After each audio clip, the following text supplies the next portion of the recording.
Servant जैसे ही दरवाज़ा खोलती है वो देखती है कि उसके मास्टर थे, इसीलिए वो ज़ोर से चिल्लाते हुए कहती है मास्टर। और ये सुनते ही सभी जो लिविंग रूम में इतनी टेंशन से पिछले एक हफ्ते से थे इस घर में, वो जल्दी से भाग कर वहाँ आते। वो देखते हैं कि वांगची था और वो इंजर्ड था, उसके चेहरे पे काफ़ी सारे मार्क्स थे और उसके कपड़ों पर खून भी था।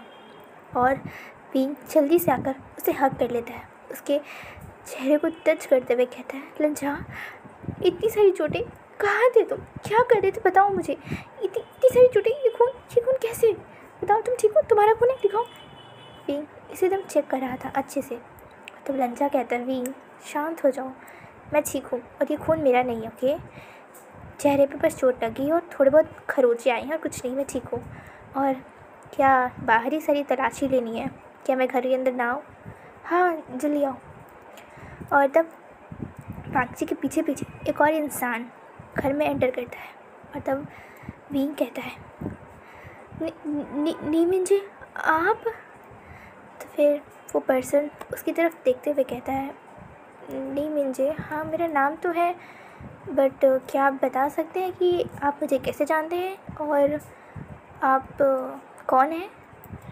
और विंग कहता है मैं विभूषियान, क्या आपको याद है? मैं विभूषियान, आपको तो याद ही नहीं होगा ना?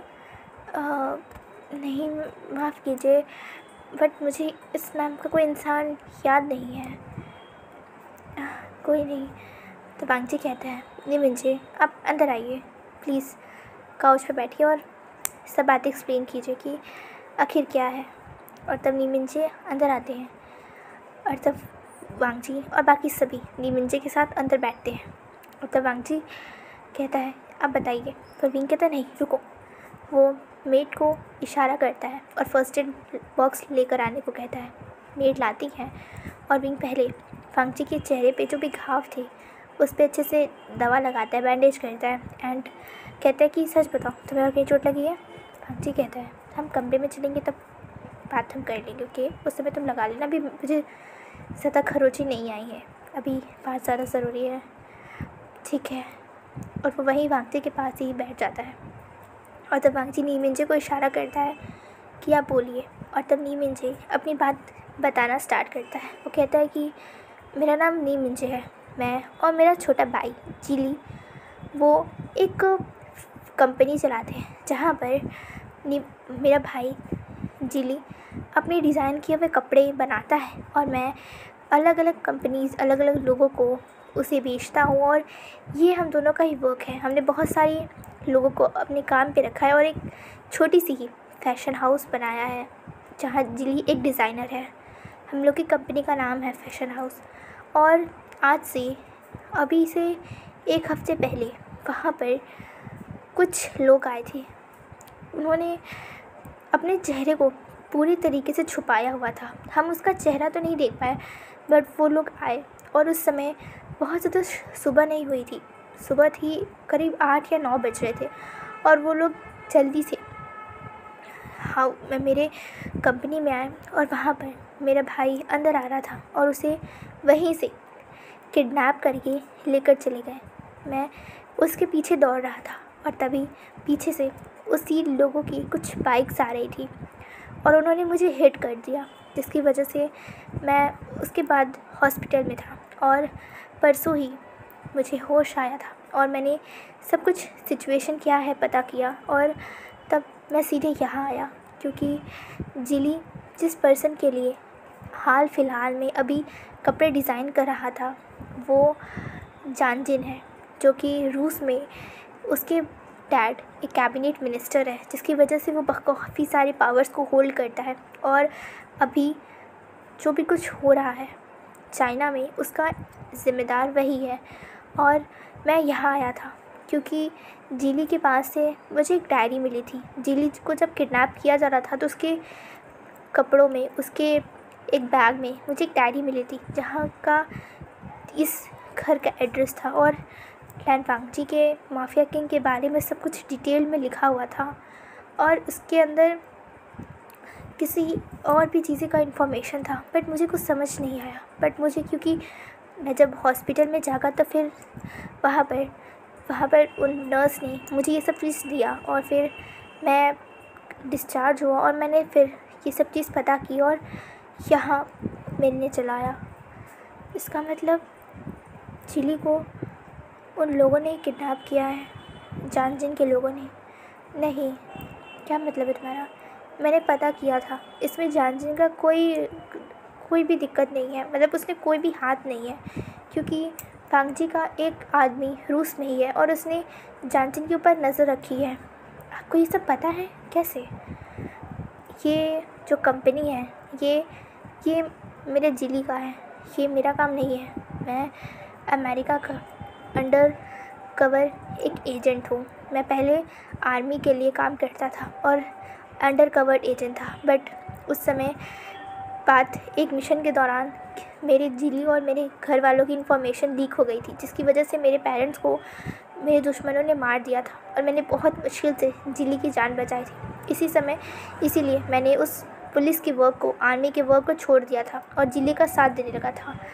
बट अभी भी मेरे वही कनेक्शन है और मैं बैठे बैठे कहीं से भी पूरे कंट्री को, पूरे वर्ल्ड को देख सकता हूँ, किसी भी कंट्री में इंफॉर्मेशन निकाल सकता हूँ। और इसीलिए मैं इस बारे में मुझे पता है और इसीलिए मैं यहाँ आया हूँ, क्योंकि जिली की डायरी में तुम्हारे बारे में, लैन वांगची के बारे में जिक्र था और आखिरी में जो इंसान था वो यही था। इसीलिए मैं ढूंढते ढूंढते यहाँ आया था, क्योंकि मुझे जानना था कि आखिर मेरा भाई लैन वांगची से क्या कहना चाहता था और उसे कुछ क्या बताना चाहता था। क्या आप डायरी लाए हो? लैन वांगची पूछता है। हाँ, और नी मिंजे वो डायरी जो किसी की पर्सनल डायरी की तरह दिख सकती है, वो वांगची को देते हैं। वांगची और विंग वो डायरी को देख रहे थे। उसके अंदर जिली ने अपनी बहुत सारी चीज़ें लिखी थी, अपनी बचपन से कुछ कुछ चीज़ें वो लिखता आया है, जैसे कि पहले कैसे वो लोग रहते थे, कैसे उसका भाई एक अंडर कवर्ड एजेंट है, कैसे भाई की वजह से ये सब कुछ हुआ और अब वो कैसे भाई के साथ खुश होकर ये सब कुछ कर रहा है। और वहाँ पर विंग के बारे में भी लिखा था, पास्ट के बारे में भी बहुत कुछ लिखा हुआ था। और विंग पढ़कर समझ नहीं पाता कि आखिर इस सब का मतलब क्या है। आखिर ये शू लाओ कौन है?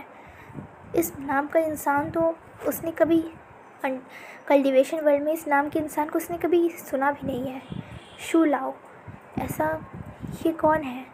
इस बारे में विंग नहीं जानता। वो भी वांगची की तरफ देखता है तो वांगची कहते नहीं, लैन वांगची की डायरी में उसने जिस किताब में इस नाम का किसी भी इंसान का कोई जिक्र नहीं किया है और मुझे नहीं पता कि ये कौन है, बट नी होसांग ने लिखा है तो इसका मतलब कोई ज़रूरी इंसान होगा।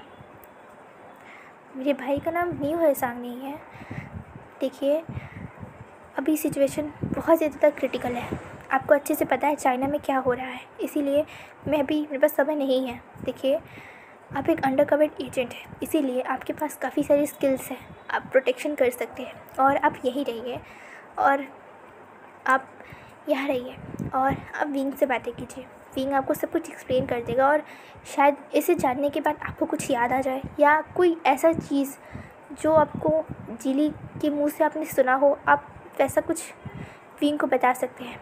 और विंग, तुम डाडा के साथ मिलकर इस जिली की डायरी में रिसर्च करो और चीज़ों का पता लगाओ। इसीलिए मैंने नी मिंजे को यहाँ लाया है, इसलिए तुम सब मिलकर ये करो। बाबा प्लीज़ इसमें हेल्प कीजिए और जो भी इन्फॉर्मेशन आपको पास है प्रोवाइड कीजिए विंग को और आप सब मिलकर इसे सॉल्व कीजिए, क्योंकि मुझे भी चाइना को प्रोटेक्ट करना है, मुझे यहाँ से जल्दी निकलना है। विंग, ध्यान रखना अपना। वांगची, बट तुम इंजर्ड हो। देखो, ये छोटी मोटी खरबूजे हैं, इससे फ़र्क नहीं पड़ता है। देखो, अभी सिचुएशन क्रिटिकल है और यहाँ पर जो बम ब्लास्ट हुआ था उसमें बहुत सारे लोग घायल हो चुके हैं और ये सिटी बहुत ही ज़्यादा बिज़ी है। हम लोग बीजिंग में हैं और ये एक मेन सिटी है चाइना की, इसीलिए यहाँ पर बात बहुत गंभीर है और भी हमले हो सकते हैं। इसीलिए मुझे जाना होगा प्रोटेक्शन के लिए, क्योंकि बहुत सारे लोग ऑलरेडी बाहर है चाइना के, इसीलिए मेरी जाना ज़रूरी है। पर अपना ध्यान रखना। वांगची जाने ही वाला था, बट विंग आता है, उसके हाथ को पकड़ लेता है और कहता है, वादा करो लज्जा कि तुम वापस आओगे, तो मैं भी, मुझसे बहुत सारी बातें करनी है, मुझे तुमसे बहुत सारी बातें करनी है और हमें मिलकर इस समय के विंग को ढूंढना है। वादा है ना? हाँ, वादा करते हैं कि इस समय के विंग को हम साथ में ढूंढेंगे और फिर तुम बहुत ज़्यादा हमें डांट लेना, ठीक है? और वैसे कहता है और विंग के फॉरहेड पर एक किस करता है और वहाँ से वो निकल जाता है। विंग और नी मिंजे और वांग जी के डैड लैन कुरैन, वो सभी मिलकर लैन कुरैन के ऑफिस में आते हैं, जो कि बुक से पूरा भरा हुआ था। उसकी लाइब्रेरी में आते हैं जो बहुत सारे समय के बुक से भरा हुआ था। और इस समय नीम, क्योंकि लैन वांगची की बुक उन्हें मिली थी, इसीलिए उन्होंने काफ़ी सारी और भी रिलेटेड लैन क्लैन के इतिहास के रिलेटेड चीज़ें ऑलरेडी अपने पास रख ली थी, उसे अलग करके। और तब विंग, नी मिंजे और लैन चिरैन मिलकर ये सब कुछ सॉल्व करने लगते हैं, शॉर्ट आउट करने लगते हैं कि आखिर क्या क्या इन्फॉर्मेशन है। क्योंकि जीडी की किताब में, उसकी डायरी में बहुत कुछ लिखा था पास्ट के बारे में, जो कि विंग तो जानता नहीं है और लंजा ने भी उसके बारे में बहुत कुछ नहीं लिखा है। और ऐसा करते करते, ये सब कुछ संभालते बीतते 2 महीने का समय और बीत जाता है। इस समय इन 2 महीनों में वांग जी अभी तक घर नहीं आया था, एक बार भी नहीं। और सारी जो चाइना की कंपनीज़ थी उन्हें शट कर दिया गया था। पूरा चाइना में इमरजेंसी घोषित कर दी गई थी, क्योंकि उस अटैक के बाद और भी 3 से 4 अटैक और होते हैं, वो भी बड़े बड़े शहरों में चाइना के, जिसकी वजह से चाइनीज़ गवर्नमेंट ने तुरंत ही एक इमरजेंसी लागू कर दी गई थी, जिसकी बाद सभी सिटीजन्स को अपने अपने घर में रहना था और कंपनीज़ बंद हो गई थी और सिर्फ police, special army, special agents और वांग जी, वो सभी गार्ड कर रहे थे। और जब भी उन्हें कोई सस्पेक्ट मिलता, जो भी कुछ मिलता, वो उन्हें करते। और इसीलिए वांग जी अभी तक घर नहीं आ पाया था, क्योंकि ये बहुत ज़्यादा बिजी टाइम था। उसे हर एक मिनिस्टर से बातें करनी रहती थी, एजेंट से, और सब चीज़ हैंडल करना पड़ता था। क्योंकि अंडर कवर्ड होने के बाद भी वांग जी का एक रुतबा था, एक ताकत थी, जो वो पूरे चाइना को होल्ड करता है। इसीलिए उन्हें वांग जी बहुत ज़्यादा ही बिजी था। बट अक्सर रात में विंग और वांग जी एक साथ बात कर लिया करते थे फ़ोन पर। हालांकि हमेशा ही वांग जी ही कॉल करता था और विंग का केवल आंसर करने का काम था, जिसे हमारे लैन ई ने और हमारी यानली ने उसे सिखाया था कि आखिर कैसे आंसर करते हैं फ़ोन को। और उन्होंने ही एक फ़ोन विंग को दे दिया था, इसीलिए अक्सर रात में वो दोनों ही बातें करते थे। और विंग जो भी उन्होंने क्लू पाया है, समझा है, वो वांग जी को बताता रहता था। और देखते देखते ऐसे ही एक और महीना निकल जाता है और अब इमरजेंसी हट गई थी सिचुएशन, और फिर से सब चीज़ नॉर्मल हो गई थी। क्योंकि 1 महीने से ऐसा कुछ भी नहीं हुआ था और बाहर से हर वो चीज़, हर वो रास्ता बंद कर दिया गया था जो चाइना को बाकी और कंट्री से जोड़ती है, चाइना की सेफ्टी के लिए। और अब फाइनली 1 महीना बीत जाने के बाद, अब जब सबको लगता है कि सब कुछ नॉर्मल हो गया है, तब वांग जी, विंग, ली मिंजे वहाँ से निकल जाते हैं अमेरिका के लिए।